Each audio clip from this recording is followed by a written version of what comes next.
Incredible Story Manipur na ngasisu aigi nuksiraba viewersinggidamak 2024 da release tawkiba crime, thriller, suspense amadi twist the best tawba raktaksagi movie puduna lakjari. Movie asi Kannada language da release tawkiba movie amani. Movie asigi director S.N. Basudevana oiri. Movie asina fangkiba rating khara pallabada IMDb rating da 10 gi manungda 6.5, Prime Video da 10 gi manungda 6.5 fangki. Film asi suspense amadi twist yamna satpana maram oiduna movie asigi samlakpa wari amadi movie asida saktam langlibi pandabi movie romda oina mai onsilasi. Film asi abi kauba nupa amadagi haurai mahakna masagi maramda aikhoida hairai mi kharagi mityengdadi ai asi hero amani aduga mi kharagi mityengdana ai asi villain amani. Mi khudimaki miyeng tongali aduga aigi sangsar asidasu aina ningthauni aina khalliba khudimak achumba ngaktani aina tawriba thabak khudimak kanagumba amatana yaushinba pamde asi hairaduna aikhoida magi oiba khwaidagi tamthiba saklol adu aikhoida ulai. Abina maga nungsinariba nupi Riya adu mafam asida hatu ami. Riya na di mabu kanano karino khangdabi yamna thajana nungsikhibani. Abina mana tawriba phatraba thabak asigidamak masada nungaitaba akiba kari amata fauramde adumak mana khaliba wakhal asina achumbani haiduna laurambi. Magi wakhanki sangsar asidadi mana tawriba khudimak achumba ngaktani magi wakhalon asi mayamdagi yamna tongali. Riyagi asiba hakchang adu abina yum asigi ka amada jingduna poraklambi aduga blue machugi drum amagi manungda hapchinduna drum adugi manungda acid haijallambi. Maramdi asumna tawrabadi asiba hakchang asi manghannabagi damak mai tharubagi mathau karisu tade aduga Riyagi hakchang asi acid sing asina loina tumkhraba matung mahak kana amatana thiba fangoidoribani. Mathangi ayukta abina tumba hogalakpa matamda magi phone paikhatuna yengi. Mana phone aduda nupi amagi message tharakliba adu urami. Message tharakliba nupi asigi maming Saida kawi. Saida asi abigi nauna khangnariba nupi amadi. Abina dating app amadagi nupi sing asi anauba mayam aba khangnaribani. Haujikti Saidagi mafamda Riyada thokiba thodok aduga chap manaba mawongda thoklagani haiba asi aikhoina khangba ngami.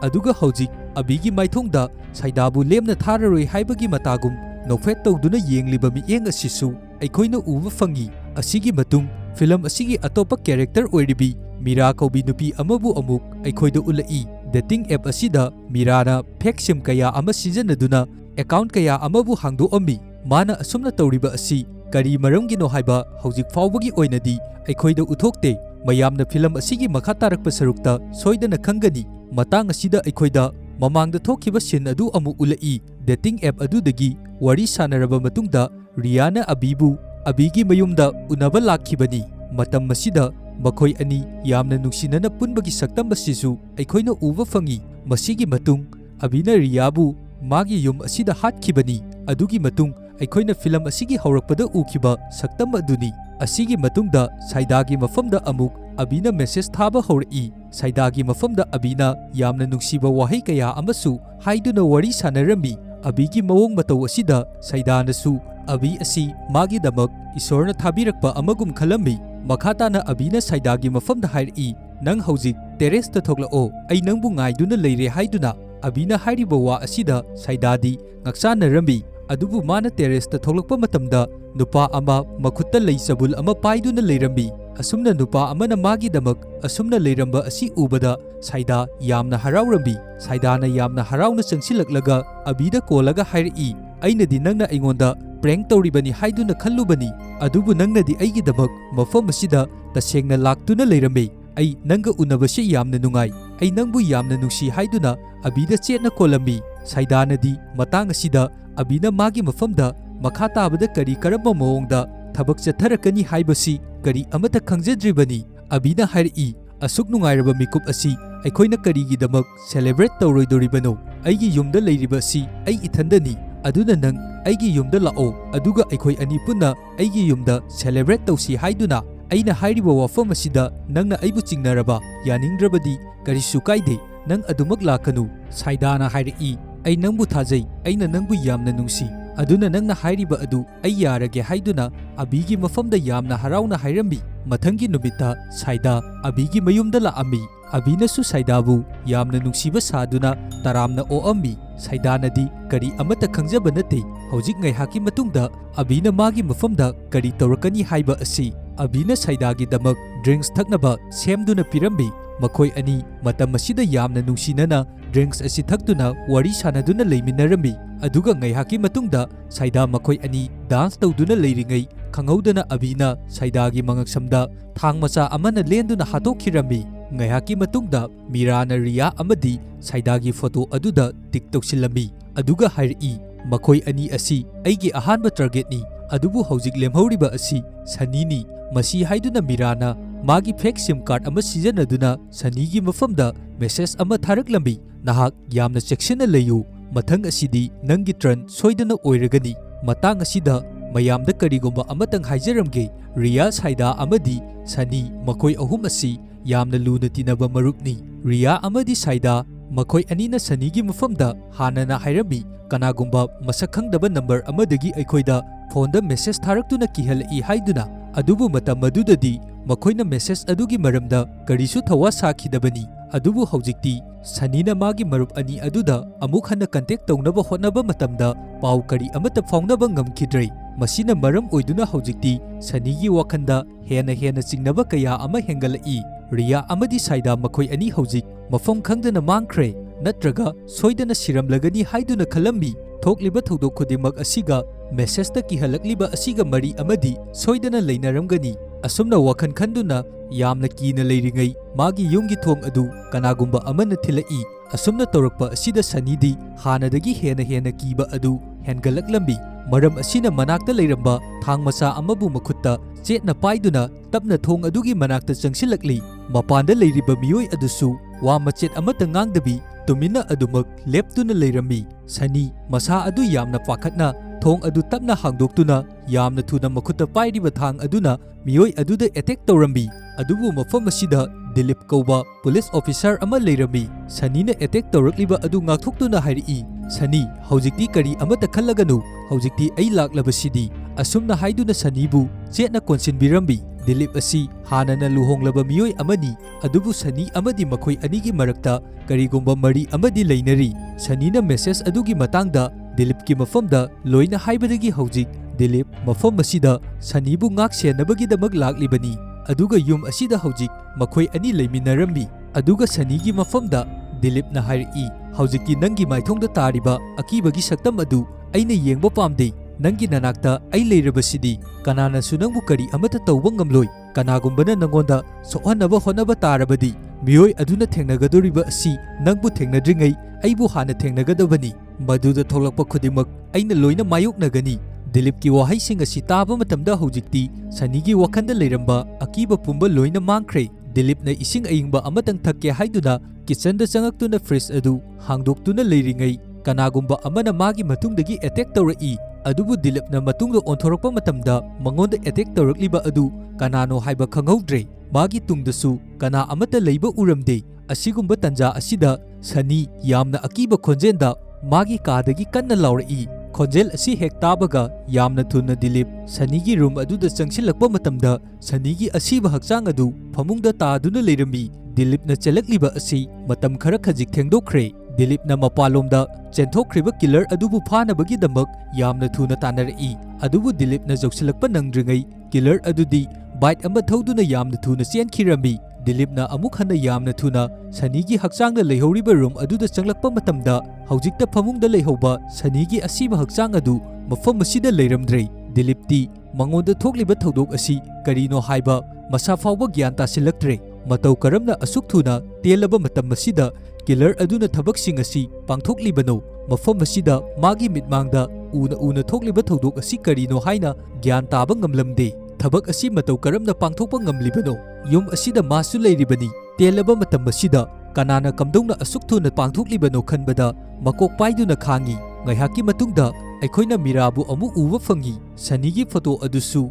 ꯋꯥꯜ ꯑꯗꯨꯗ ꯊꯦꯠꯆꯤꯟꯗꯨꯅ ꯇꯤꯛ ꯇꯧꯔꯝꯃꯤ꯫ ꯑꯗꯨꯒ Rhea, ꯁꯥꯏꯗꯥ ꯑꯃꯗꯤ ꯁꯅꯤ ꯃꯈꯣꯏ ꯑꯍꯨꯝꯒꯤ photo ꯑꯗꯨꯒꯤ ꯃꯈꯥꯗ ꯍꯦꯄꯤ ꯖꯔꯅꯤ ꯍꯥꯏꯗꯨꯅ ꯊꯥꯗꯨꯅꯁꯨ ꯊꯝꯂꯝꯃꯤ꯫ ꯍꯧꯖꯤꯛꯇꯤ ꯃꯤꯔꯥꯒꯤ ꯇꯥꯔꯒꯦꯠ ꯃꯈꯣꯏ ꯑꯍꯨꯝꯃꯛ ꯂꯣꯏꯅ ꯁꯤꯈ꯭ꯔꯦ꯫ ꯃꯔꯝ ꯑꯁꯤꯅ ꯃꯤꯔꯥꯁꯨ Sani amadi magi marup ani adubu hatpada miragisu thaudang yamna chauna lei haiba asi aikoina khangi adubu kari maramgidamak makhoi ahum asibu yamna tamthina target tawduna hatlibano haibadi hauzik fawbagi oina aikoina khangba ngamdri nakal amaromda dilipti case asigi matangda mari leinaba information sing thijanaba hotnaba matamda thabak yamna chilambi mana khalami sani nataba nupi macha ani adusu sani da thokriba asigumna chap manana thokkibani adubu makhoi ani adu murder tawkhre haibagi confirmation evidence amata phangba ngamdei adubu hauzik aigi mitmang maktada sani asi hatkibani aduna magi marup ani asisu haujikti soidana siramlagani aina hena ngaklibadi sanibu hatkiba numit aduda aina uhauba killer adu nupa ama natte nupi amani masi pumba khanba matamda Dilip ki masada yamna angakpa kaya ama faurami nupi masa amada matau karamna aigi mitmang magtada sanibu hatpa ngamlibano aduga aina tanabada chenkraba matung amuk hana sanigi asiba hakchang adu mafam asidagi matau karamna puthokhribano masi pumnamak asi miyoi amakhaktana pangthokpa karisu oithokoi thaudok asigi marumda karigumba aronba amadi soidana leiramgani aduna haujik misi sing asigi matangda langla langjing khandoknaba police officer Dilipna yamna kanna hotnaduna leirami mana asum thirakpada karigumba ama khangba ngamlei Ria amadi saidagi phone asi chap manaba yum amada phone switch off oikibani masina takpadi makhoi animak yum asida karigumba thaudok ama thokre haibani makhoi animaki phone asi aroiba oina location fangliba mafam asida Dilip amadi magi constable amaga tawduna laambi makhoina lakliba yum asi abigi yumni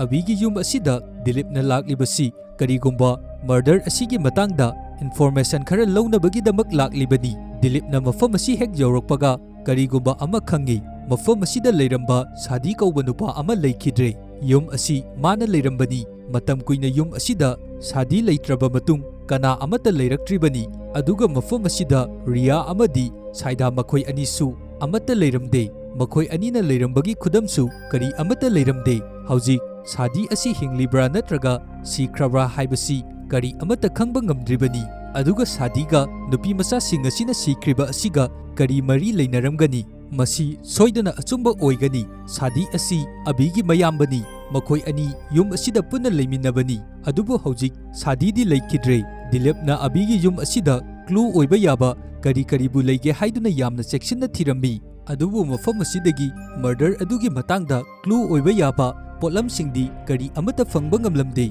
Ria amadi saida makhoi anigi phone trace tawba matamdasu makhoigi aroiba location asi mafam asida takhribani adubu makhoi anigi maramdasu kari amata phangba ngamde masidagi yamna wakhan nungaitana sanigi yum aduda amuk Dilipna halaklambi matang sida Dilipna khalaklambi mafam asida killer aduna clue amadi soidana thamamgani haiduna karigumba clue adubu fanglabadi killer asi yamna laina phaba ngammagani asumna Dilipna sanigi yum asida thiba humba chatharaklambi adubu karigumba clue amatadi phangba ngamlamde adubu haujik kona thangda table mathakta che amabu leirambi Dilipna yamna thuna che adubu hangduktuna iriba adu parami sir kari tawrabage haujik fawba clue amata phangba ngamdrabra lao ai takpige nangi damak clue ama mafam aduda aina thanamlabani karigumba mafam aduda leiriba cube adu nangna solve tawba ngamlabadi nangi damak maru oiba clue amadi nangna soidana phangba ngamlagani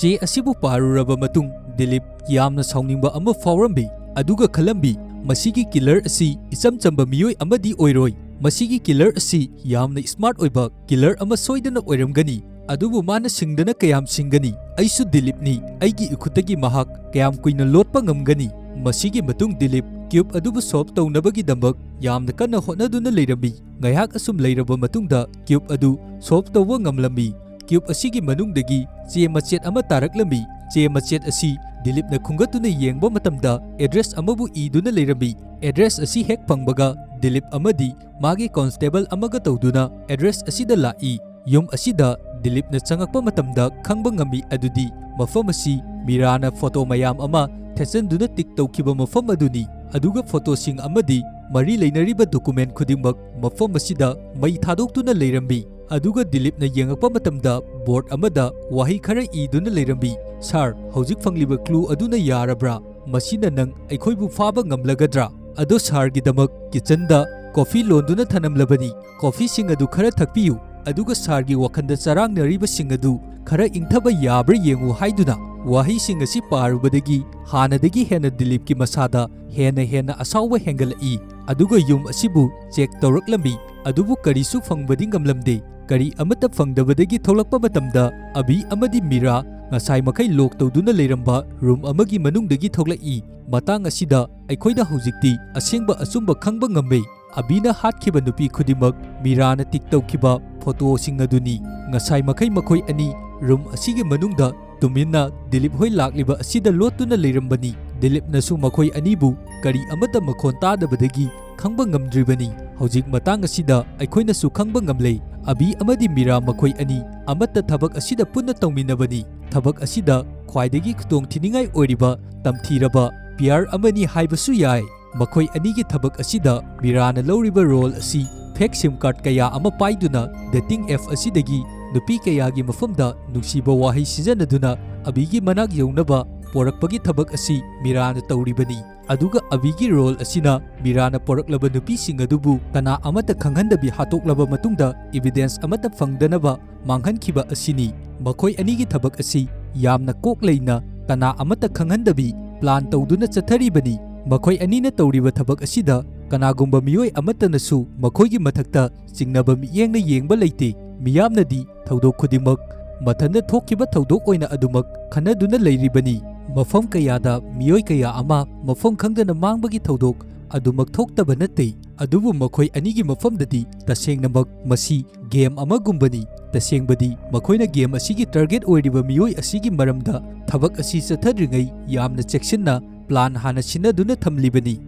adugi matung yarani haiba matamda makhoina tawgadoriba thabak khudimak loina pangthoklibani ngaihaki matungda Dilip karigumba kharabu khanduna leirambi Dilip na khalami murder tawkhriba nupi ahum asiga Sedhiga karigumba mari amadi soidana leinaramgani haiduna matang asida karigumba amabu ningsinglai kanagumba amana magi stationda Sedhi mangkhibagi case fine register tawba lakhibani yamna thuna Dilip magi constable amada fine adu puthoraknabagi damak hairambi aduga fine adu mana hangdoktuna yengba matamda khangba ngamme adudi Sedhi mangkhibagi missing report asi magi manau nupa oiriba abina iduna thanamlibani haiba asi masidagi Dilipna abigi mathakta chingnaba asi hena hengalai Sedhigi damak abina karigumba kharadi soidana chatharamgani haiba asi Dilip ki asetpa thajabani karigumba asengba evidence amata fangrabadi abi asi arrest tawba yaroidoribani maram asina evidence kharabu fangnabagi damak Dilip yamna kanna hotnarami asengba asumba pumba khangdokpa ngamnabagi damak Sedhigi yumda thetliba CCTV camera gi footage adu yengduna leirambi footage sing aduda Riya amadi Saida makhoi animak Sedhigi yum asida changkhiba loina ui adubu yum asidagi tholakkhibagi footage ti kari amata uba fangde masina takpadi makhoi animak yum asida adumak hatkre haibani masi pumba khanglaba matungda Dilip matam amata manghandabi Sedhigi yum aduda lai mana lakpa matamda abisu yum asida leirambi Dilip na abigi mafamda nongmai gunpoint tawduna hairi nangna makhata na aibu apangba sige haiduna khanganu aina hanadagi howna nangna nupi masa ahum adu hatkre haiba khangabani adubu nangi nathakta evidence amata fangdabana aina nangbu fakhidabani asumna tawduna Mira amadi abi makhoi ani phaduna police station da porai Dilip na hairi Sanibu hatpa loiraba matungda bike thauduna chenkhriba nupi adugi masada perfume manam ama nammi numit aduda namkhiba perfume manam aduga yum aduda aina lakpa matamda Mirana leiramba mafam aduda namkhiba perfume manam aduga chap manei aduga board aduda iduna leiramba Dilip ki damak coffee kitchen da leire haksang inthanaba hairiba wahi asina takpadi nakhoi anina lawtuna duna Sanibu hatkibani aduga Sanigi matawgumna atay atopa nupi sing adusu nakhoina loina hatkhiba natra masi pumba asi khanglaba matung Dilip hanadagi hena yamna sawba hengalai aduga hairi haujikti nakhoi anina aigi ifamda apangba sige haiduna khallaganu haujikti nakhoina asengba asumba sing adu loina nakhoina hairo aduna nakhoigi damak afaba soidana oigani Dilip na haujik hena nungai tribadi magi mamangmaktada Sanibu hatkhiba asini Mirada ki halladuna hairi karigi damak nangna Sanibu hatlibano aina hangliba asida asengba asumba paukhum piraktrabadi nangbu khudakta aina encounter tawduna hatkani Miradi masada yamna angakpa amadi akiba kaya amasu fawrami Matam masida abina hairi hoi chumi sarna hairiba adu khudingmak achumba ngaktani nupi macha ahummak aikoi anina loina hatkibani adubu makhoi ahum asina aikoi gi target asi loidri makhoi ahum nataba hojik fawba ꯑꯩꯈꯣꯏꯅ ꯍꯥꯠꯀꯗꯧꯕꯒꯤ ꯉꯥꯏꯔꯤꯕ ꯃꯤꯑꯣꯏ ꯈꯔꯁꯨ ꯂꯩꯔꯤ ꯍꯧꯖꯤꯛ ꯑꯩꯈꯣꯏꯒꯤ ꯂꯩꯕꯥꯛ ꯑꯁꯤꯗ ꯂꯩꯔꯤꯕ ꯂꯣ ꯑꯁꯤ ꯀꯔꯤꯅꯣ ꯂꯣꯗꯤ ꯑꯆꯧ ꯑꯁꯥꯡ ꯄꯨꯂꯤꯁ ꯑꯣꯐꯤꯁꯥꯔꯁꯤꯡꯅ ꯂꯣꯏꯅ ꯁꯤꯖꯤꯟꯅꯗꯨꯅ ꯂꯩꯔꯦ ꯇꯁꯦꯡꯅ ꯍꯥꯏꯔꯕꯗ ꯁꯥꯔꯒꯨꯝꯕ ꯉꯥꯛꯇꯅꯤ ꯑꯩꯈꯣꯏꯒꯤ ꯈꯣꯜꯂꯥꯎ ꯑꯩꯈꯣꯏꯒꯤ ꯋꯥꯀꯠ ꯀꯅꯥꯅꯕꯨ ꯇꯥꯕꯤꯔꯤꯕꯒꯦ ꯑꯆꯧ ꯑꯁꯥꯡꯁꯤꯡꯗꯤ ꯁꯦꯟꯖꯥꯎ ꯄꯥꯏꯕ ꯃꯤꯑꯣꯏꯁꯤꯡꯒꯤ ꯈꯛꯇꯃꯛ ꯊꯕꯛ ꯇꯧꯕ ꯉꯥꯛꯇꯅꯤ ꯃꯔꯝ ꯑꯁꯤꯗꯒꯤ ꯑꯩꯈꯣꯏꯒꯤ ꯈꯣꯜꯂꯥꯎ ꯀꯅꯥ ꯑꯃꯠꯇꯅ ꯇꯥꯕꯤꯗ꯭ꯔꯕꯅꯤꯅ ꯑꯩꯈꯣꯏꯁꯨ ꯑꯩꯈꯣꯏꯒꯤ ꯑꯣꯏꯕ ꯃꯑꯣꯡꯗ ꯊꯕꯛ ꯑꯁꯤ ꯆꯠꯊꯈꯤꯕꯅꯤ ꯁꯤꯟ ꯑꯁꯤ ꯑꯩꯈꯣꯏꯗ ꯃꯇꯝ ꯈꯔꯒꯤ ꯃꯃꯥꯡꯗ ꯋꯥꯔꯤ ꯑꯁꯤ ꯎꯠꯂꯛꯏ ꯑꯕꯤ ꯃꯤꯔꯥ ꯑꯃꯗꯤ ꯁꯦꯗꯤ ꯃꯈꯣꯏ ꯑꯍꯨꯝ ꯌꯨꯝ ꯑꯃꯗ ꯄꯨꯟꯅ ꯂꯩꯃꯤꯟꯅꯔꯝꯃꯤ ꯑꯕꯤ ꯑꯃꯗꯤ ꯁꯦꯗꯤ ꯃꯈꯣꯏ ꯑꯅꯤꯒꯤ ꯄꯦꯔꯦꯟꯁ ꯑꯃꯠꯇ ꯂꯩꯇ꯭ꯔꯦ ꯑꯗꯨꯅ ꯁꯦꯗꯤꯒꯤꯗꯃꯛ ꯅꯨꯄꯤ ꯊꯤꯕ ꯍꯧꯔꯛꯏ ꯑꯕꯤꯒꯤꯗꯃꯛꯇꯤ ꯍꯥꯟꯅꯗꯒꯤ ꯍꯧꯅ ꯃꯤꯔꯥ ꯂꯩꯔꯦ ꯑꯗꯨꯅ ꯁꯦꯗꯤꯁꯨ ꯃꯥꯒꯤꯗꯃꯛ ꯂꯥꯏꯐ ꯄꯥꯔꯠꯅꯔ ꯑꯃ ꯊꯤꯅꯕꯒꯤꯗꯃꯛ ꯌꯥꯝꯅ ꯀꯟꯅ ꯍꯣꯠꯅꯔꯝꯃꯤ ꯃꯔꯝ ꯑꯁꯤꯗꯒꯤ ꯗꯦꯇꯤꯡ ꯑꯦꯞ ꯑꯃ ꯁꯤꯖꯤꯟꯅꯗꯨꯅ ꯑꯦꯀꯥꯎꯟꯠ ꯍꯥꯡꯗꯨꯅ ꯁꯦꯗꯤꯒꯤꯗꯃꯛ ꯅꯨꯄꯤ ꯊꯤꯕ ꯍꯧꯔꯛꯏ ꯗꯦꯇꯤꯡ ꯑꯦꯞ ꯑꯁꯤꯒꯤ ꯃꯇꯦꯡꯗꯒꯤ ꯁꯦꯗꯤꯅ ꯃꯥꯒꯤꯗꯃꯛ ꯔꯤꯌꯥ ꯃꯈꯣꯏ ꯑꯅꯤ ꯈꯪꯅꯕ ꯍꯧꯔꯛꯏ ꯁꯦꯗꯤꯅꯗꯤ ꯔꯤꯌꯥꯕꯨ ꯑꯗꯨꯛꯀꯤ ꯃꯇꯤꯛ ꯌꯥꯝꯅ ꯅꯨꯡꯁꯤꯖꯔꯝꯃꯤ ꯁꯦꯗꯤꯒꯤ ꯃꯐꯝꯗ ꯃꯤꯔꯥ ꯑꯃꯗꯤ ꯑꯕꯤ ꯃꯈꯣꯏ ꯑꯅꯤꯅ ꯍꯥꯏꯔꯝꯃꯤ ꯗꯦꯇꯤꯡ ꯑꯦꯞ ꯍꯥꯏꯕꯁꯤ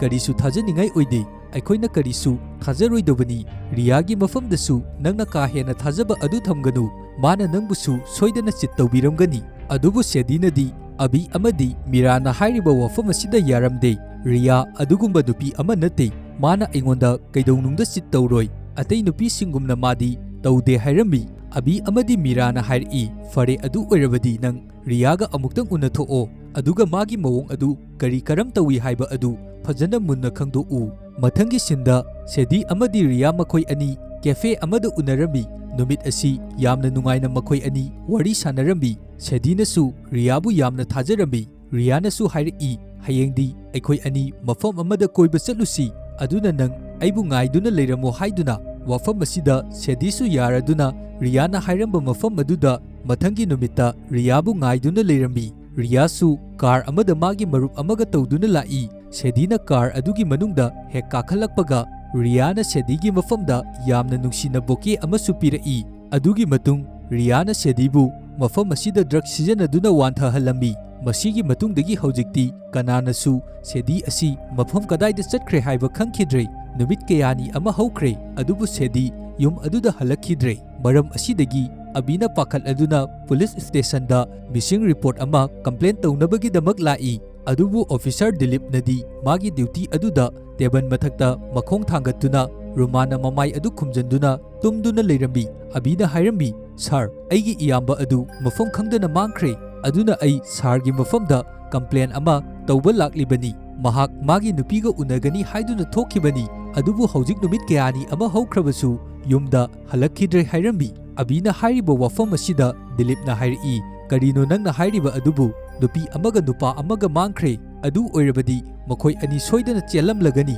ꯃꯈꯣꯏ ꯑꯅꯤ ꯌꯨꯝ ꯊꯥꯗꯣꯛꯇꯨꯅ ꯆꯠꯄꯁꯨ ꯑꯣꯏꯔꯝꯕ ꯌꯥꯏꯅ ꯉꯁꯤ ꯅꯠꯇ꯭ꯔꯒ ꯍꯌꯦꯡ ꯃꯈꯣꯏ ꯑꯅꯤ ꯁꯣꯏꯗꯅ ꯂꯥꯛꯂꯒꯅꯤ ꯑꯗꯨꯅ ꯅꯪꯅ ꯃꯁꯤꯗ ꯀꯔꯤꯁꯨ ꯑꯋꯥꯕ ꯈꯟꯖꯤꯜꯂꯨꯔꯒꯅꯨ ꯆꯠꯂꯣ ꯑꯗꯨꯒꯤ ꯃꯍꯨꯠꯇ ꯅꯪ ꯌꯨꯝꯗ ꯆꯠꯂꯒ ꯇꯨꯃꯤꯟꯅ ꯇꯨꯝꯃꯒ ꯂꯩꯔꯤꯁꯣ ꯑꯩ ꯉꯥꯏꯍꯥꯛꯇ ꯄꯣꯊꯥꯒꯦ ꯂꯥꯡꯉꯛꯀꯅꯨ ꯃꯁꯤ ꯇꯥꯕꯗ ꯌꯥꯝꯅ ꯁꯥꯎꯅ ꯑꯕꯤꯅ ꯍꯥꯏꯔꯛꯏ ꯃꯍꯥꯛꯄꯨ ꯊꯤꯕ ꯍꯥꯏꯕꯁꯤ ꯅꯈꯣꯏꯒꯤ ꯅꯊꯧꯅꯤ ꯑꯩꯅ ꯂꯥꯛꯂꯤꯕ ꯑꯁꯤ ꯀꯝꯄ꯭ꯂꯦꯟ ꯇꯧꯕ ꯂꯥꯛꯂꯤꯕꯅꯤ ꯄꯨꯂꯤꯁ ꯁ꯭ꯇꯦꯁꯟꯗ ꯃꯤꯆꯝ ꯄ꯭ꯔꯖꯥꯁꯤꯡꯅ ꯇꯧꯕ ꯀꯝꯄ꯭ꯂꯦꯟ ꯂꯧꯗ꯭ꯔꯕꯗꯤ ꯑꯩꯈꯣꯏ ꯀꯗꯥꯏꯗ ꯆꯠꯂꯒ ꯇꯧꯔꯨꯒꯅꯤ ꯑꯗꯨꯒ ꯑꯩꯅ ꯍꯥꯏꯔꯤꯕ ꯑꯁꯤꯒꯤ ꯑꯣꯟꯅ ꯇꯩꯅꯕꯗ ꯅꯪꯅ ꯃꯐꯝ ꯑꯁꯤꯗ ꯋꯥꯔꯦꯝ ꯁꯨꯗꯨꯅ ꯂꯩꯔꯦ ꯅꯪꯒꯤ ꯗ꯭ꯌꯨꯇꯤ ꯑꯁꯤ ꯀꯔꯤꯅꯣ ꯑꯕꯤꯅ ꯁꯥꯎꯅ ꯍꯥꯏꯔꯛꯄ ꯑꯁꯤꯗ ꯗꯤꯂꯤꯞꯅ ꯃꯅꯥꯛꯇ ꯂꯩꯔꯤꯕ ꯀꯣꯟꯁꯇꯦꯕꯜ ꯑꯃꯗ ꯃꯥꯒꯤ ꯃꯤꯁꯤꯡ ꯔꯤꯄꯣꯔꯠꯀꯤ ꯀꯝꯄ꯭ꯂꯦꯟ ꯑꯗꯨ ꯔꯦꯖꯤꯁꯇꯔ ꯇꯧꯁꯜꯂꯨ ꯍꯥꯏꯔꯝꯃꯤ ꯑꯗꯨꯕꯨ ꯀꯅꯥ ꯑꯃꯠꯇꯅ ꯑꯕꯤꯒꯤ ꯀꯝꯄ꯭ꯂꯦꯟ ꯑꯁꯤ ꯊꯑꯣꯏꯕꯤꯈꯤꯗꯦ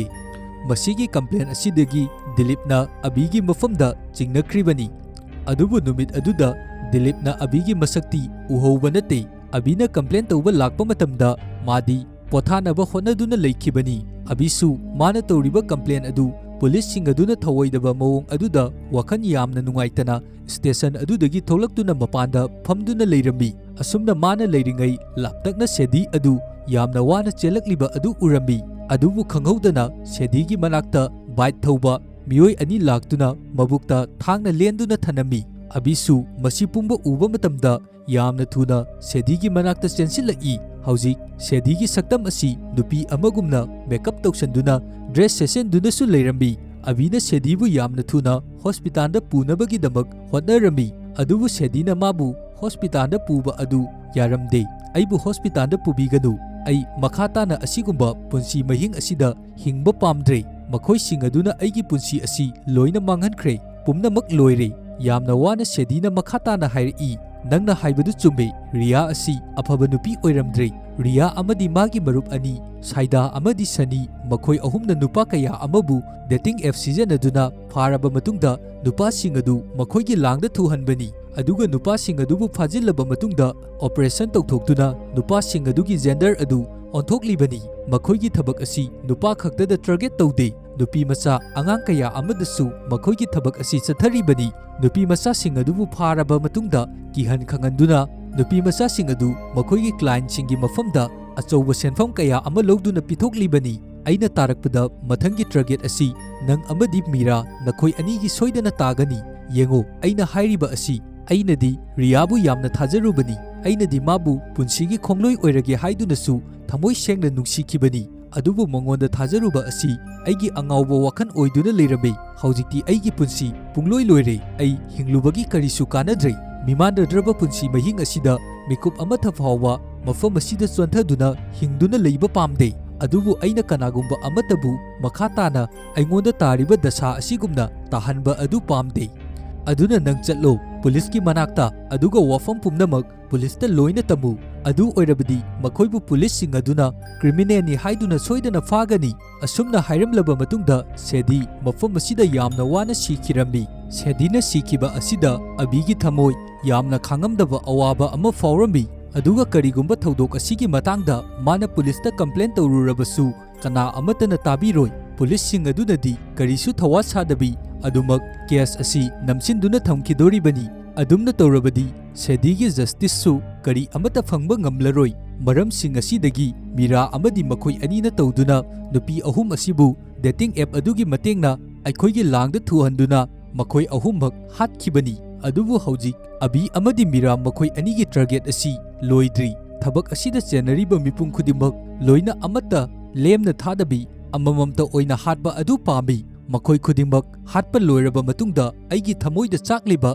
लमन खुमनिंगबगी मैचाक असिसु कोकपा ngamgani दिलीपसु अबीना चथरकलिबा थबक खुदिमक खंगकपा मतमदा मसादा नुंगाइतबा फावरमी अदुगा हाइरई नंगी प्लान असि यामना फजै नंगना यामना फबा थबक अमा तौदुना लेरमे अदुबु हौजिक्ति नंग मखा ताना कनागुंबा अमतबु हातपा याररोय हौजिक्ति नंगबु अइना जेलदा सोइदना थमलगनी अबीना हाइरई करी मरमगी दमक नंगना अइबु जेलदा थमगदोरिबनो नंगना अइबु फाबा पामलबदी अइना अरानबा थबकसिंग असि तौरमे हाइबगी अइगी इफमदा एविडेंस अदु पीगदबनी एविडेंस अमता यावदबी मियोय अमबु हेक्ता जेलदा थंबा याब्रा नंगना एविडेंस अदु यावदबी अखोइबु फाबा हाइबसी नंगी नतिक नति एविडेंस अदु लेरबा मतमदा अइबु नंगना फाबा लाउ तसेंगबदी हौजिकसु दिलीपकी मफमदा अबीबु फानबगी दमक मतिक चाबा एविडेंस अमता लेट्रिबनी दिलीपकी मफमदा अबीना नुपी अहुम अदु डायरेक्ट हाटख्रे हाइबा खंगलबसु एविडेंस अमता लेतबना करी अमता तौबा ngamlamde मरम असिदगी हौजिक दिलीपना मखोइ अनिबु मफम असिदगी करिसु तौदबी थादोकपा तारबी अदुबु दिलीप असि यामना फत्तबा मियोय अमदी नते अदुगा दिलीपना सुखंगी अबी असि हौजिक मफम असिदगी चटख्रबा मतुंगदा माना हाना तौरमलिबा थबक अदु मखा ताना तौखिगनी हाइबा असि मरम असिदगी दिलीपना अबीगी मतेंग पांगलगे हाइदुना खल्लदुना क्रिमिनल सिंग अदुगी इंफॉर्मेशन खुदिमक लोइना खोमजलबा मतुंगदा अबीगी मफमदा लोइना हाइरमी नुपी मचा अहुम अदुसु अचौबा ड्रग डीलर अमगी मखादा थबक तौरमलिबनी मरम अदुना हौजिक अबीना मफम अदुदा लाक्तुना मफम असिदा लेरंबा मियोय अनिबु यामना तमथीना फुरंबी मियोय अनि अदुनसु अबीबु हातनबगी दमक अटैक तौरई अदुबु हौजिक अबीदी सेदीबु हातखिबगी लमन खुमनिंगबगी मैचाकना चाक्तुना लेरिबनी अदुना मियोय अनि असिबु मफम असिदा यामना तमथीबा मोंगदा फुखिरंबी अदुबु क्राइम सिंग असिगी मरु ओइरिबा मयाम असिगी लीडर अदुदी मफम असिदा यावरमदे महाक कनागुंबा अमतना फंगबा ngamlamde महाका उनगे हाइरबसु यामना वाना थोअम्बी महाक्ति अरोनबा मिसक अमनी पुलिसना फावबा महाक करी अमता थीबा फंगदना लेरिबनी अदुबु अबिसु हनबा लेरमदे चेनरीबा मिपुंग खुदिमक हातुना लमन खुंबा पामी अदुना गेंग असिना लेरिबा मफम असिदा अदुम चंगसिलई माना चंगसिलकपा मतमदा मागी मयोक्ता थलकपा गेंग खुदिमकपुसु ꯑꯕꯤꯅ ꯂꯣꯏꯅ ꯌꯥꯝꯅ ꯇꯝꯊꯤꯕ ꯃꯑꯣꯡꯗ ꯍꯥꯠꯇꯣꯛꯇꯨꯅ ꯊꯅꯝꯃꯤ ꯑꯗꯨꯒ ꯃꯐꯝ ꯑꯁꯤꯗ ꯇꯝꯊꯤꯅ ꯃꯤꯑꯣꯏ ꯀꯌꯥ ꯑꯃꯁꯨ ꯐꯨꯗꯨꯅ ꯃꯈꯣꯏꯒꯤ ꯂꯤꯗꯔ ꯑꯗꯨ ꯃꯐꯝ ꯀꯗꯥꯏꯗ ꯂꯩꯕꯒꯦ ꯍꯥꯏꯗꯨꯅ ꯍꯪꯉꯤ ꯑꯗꯨꯕꯨ ꯍꯧꯖꯤꯛ ꯑꯕꯤꯅ ꯂꯤꯗꯔ ꯑꯗꯨ ꯊꯤꯕ ꯃꯇꯝꯗ ꯀꯔꯤꯁꯨ ꯑꯔꯨꯕ ꯑꯣꯏꯗꯦ ꯃꯔꯝꯗꯤ ꯀ꯭ꯔꯤꯃꯤꯅꯦꯜꯁꯤꯡ ꯑꯗꯨꯒꯤ ꯏꯟꯐꯣꯔꯃꯦꯁꯟ ꯈꯨꯗꯤꯡꯃꯛ ꯗꯤꯂꯤꯞꯅ ꯃꯥꯒꯤ ꯃꯐꯝꯗ ꯂꯣꯏꯅ ꯍꯥꯏꯔꯛꯈ꯭ꯔꯕꯅꯤ ꯑꯗꯨꯅ ꯍꯧꯖꯤꯛ ꯑꯕꯤꯅ ꯆꯪꯁꯤꯜꯂꯛꯄ ꯃꯇꯝꯗ ꯀ꯭ꯔꯥꯏꯝꯁꯤꯡ ꯑꯁꯤꯒꯤ ꯃꯔꯨ ꯑꯣꯏꯔꯤꯕ ꯂꯤꯗꯔ ꯑꯗꯨꯁꯨ ꯃꯥꯒ ꯃꯥꯌꯣꯛꯅꯗꯨꯅ ꯊꯦꯡꯅꯔꯒ ꯂꯦꯞꯇꯨꯅ ꯂꯩꯔꯝꯃꯤ ꯃꯈꯣꯏ ꯑꯅꯤ ꯃꯥꯌꯣꯛꯅꯗꯨꯅ ꯂꯦꯞꯃꯤꯟꯅꯕ ꯃꯇꯝꯗ ꯃꯈꯣꯏ ꯑꯅꯤꯃꯛꯀꯤ ꯁꯣꯔ ꯑꯁꯤ ꯍꯣꯜꯂꯤ ꯍꯥꯏꯕ ꯐꯥꯎꯕ ꯀꯥꯎꯈꯤꯔꯝꯃꯤ ꯑꯗꯨꯒ ꯑꯃꯅ ꯑꯃꯕꯨ ꯃꯤꯡꯁꯦꯟ ꯃꯃꯥꯡꯗ ꯂꯦꯞꯄꯒꯨꯝꯅ ꯃꯁꯥ ꯃꯁꯥꯗ ꯐꯥꯎꯔꯝꯃꯤ ꯇꯁꯦꯡꯅꯃꯛ ꯃꯈꯣꯏ ꯑꯅꯤꯃꯛ ꯁꯛꯐꯝ ꯑꯁꯤ ꯆꯞ ꯃꯥꯟꯅꯩ ꯑꯕꯤ ꯑꯃꯗꯤ ꯂꯤꯗꯔ ꯃꯈꯣꯏ ꯑꯅꯤꯒꯤ ꯃꯔꯛꯇ ꯃꯤꯠ ꯅꯥꯇꯣꯟ ꯃꯥꯏꯗꯥ ꯈꯨꯗꯤꯡꯃꯛ ꯂꯣꯏꯅ ꯃꯥꯟꯅꯔꯝꯃꯤ ꯈꯦꯠꯅꯕ ꯀꯔꯤ ꯑꯃꯠꯇ ꯂꯩꯔꯝꯗꯦ ꯃꯈꯣꯏ ꯑꯅꯤ ꯑꯁꯤ ꯃꯃꯥ ꯑꯃꯠꯇꯅ ꯐꯥꯏꯕꯣꯛ ꯑꯣꯏꯅ ꯄꯣꯛꯈꯤꯕꯒꯨꯝ ꯆꯞ ꯃꯥꯟꯅꯔꯝꯃꯤ ꯂꯤꯗꯔ ꯑꯁꯤꯕꯨ ꯎꯕ ꯃꯇꯝꯗ ꯑꯕꯤꯒꯤ ꯃꯁꯥꯗ ꯌꯥꯝꯅ ꯑꯉꯛꯄ ꯐꯥꯎꯔꯝꯃꯤ ꯃꯇꯧ ꯀꯔꯝꯅ ꯃꯁꯤꯕꯨ ꯑꯣꯏꯊꯣꯛꯂꯤꯕꯅꯣ ꯃꯁꯤꯒꯤ ꯅꯨꯄꯥ ꯑꯁꯤ ꯑꯩꯒ ꯆꯞ ꯃꯥꯟꯅꯩ ꯃꯁꯤꯕꯨ ꯀꯅꯥꯅꯣ ꯂꯤꯗꯔ ꯑꯁꯤꯒꯤ ꯋꯥꯈꯟꯗꯁꯨ ꯈꯜꯂꯝꯃꯤ ꯑꯩꯒꯤ ꯃꯥꯡꯗ ꯂꯦꯞꯂꯤꯕ ꯅꯨꯄꯥ ꯑꯁꯤ ꯃꯇꯧ ꯀꯔꯝꯅ ꯑꯁꯨꯛ ꯌꯥꯝꯅ ꯑꯩꯒ ꯃꯥꯟꯅꯔꯤꯕꯅꯣ ꯃꯍꯥꯛ ꯑꯁꯤ ꯀꯅꯥꯅꯣ ꯑꯩꯒ ꯀꯔꯤ ꯑꯃꯠꯇ ꯈꯦꯠꯅꯕ ꯂꯩꯇ꯭ꯔꯤꯕ ꯑꯁꯤꯅ ꯀꯔꯤꯒꯤꯅꯣ ꯃꯈꯣꯏ ꯑꯅꯤꯃꯛ ꯃꯐꯝ ꯑꯁꯤꯗ ꯌꯥꯝꯅ ꯃꯨꯟꯅ ꯌꯦꯡꯅꯗꯨꯅ ꯇꯨꯃꯤꯟꯅ ꯂꯦꯞꯇꯨꯅ ꯂꯩꯔꯝꯃꯤ ꯑꯗꯨꯒ ꯃꯈꯣꯏ ꯑꯅꯤꯒꯤ ꯋꯥꯈꯟꯗꯁꯨ ꯋꯥꯍꯪ ꯀꯌꯥ ꯑꯃ ꯍꯪꯗꯨꯅ ꯂꯩꯔꯝꯃꯤ ꯃꯗꯨꯗꯤ ꯃꯈꯣꯏ ꯑꯅꯤ ꯑꯁꯤ ꯀꯅꯥꯅꯣ ꯀꯔꯤ ꯃꯔꯝꯒꯤꯗꯃꯛ ꯑꯩꯈꯣꯏ ꯑꯅꯤ ꯑꯁꯤ ꯆꯞ ꯃꯥꯟꯅꯔꯤꯕꯅꯣ ꯍꯥꯏꯗꯨꯅ ꯑꯗꯨꯒ ꯃꯈꯣꯏ ꯑꯅꯤ ꯑꯁꯤ ꯀꯅꯥꯅꯣ ꯀꯔꯤꯅꯣ ꯍꯥꯏꯕ ꯐꯤꯂꯝ ꯑꯁꯤꯗꯁꯨ ꯀꯔꯤ ꯑꯃꯠꯇ ꯎꯠꯊꯣꯛꯇꯕꯤ ꯃꯇꯨꯡ ꯇꯥꯔꯛꯄ ꯄꯥꯔꯠ 2 ꯄꯨꯊꯣꯔꯛꯀꯅꯤ ꯍꯥꯏꯗꯨꯅ ꯊꯥꯔꯛꯂꯕ ꯃꯇꯨꯡꯗ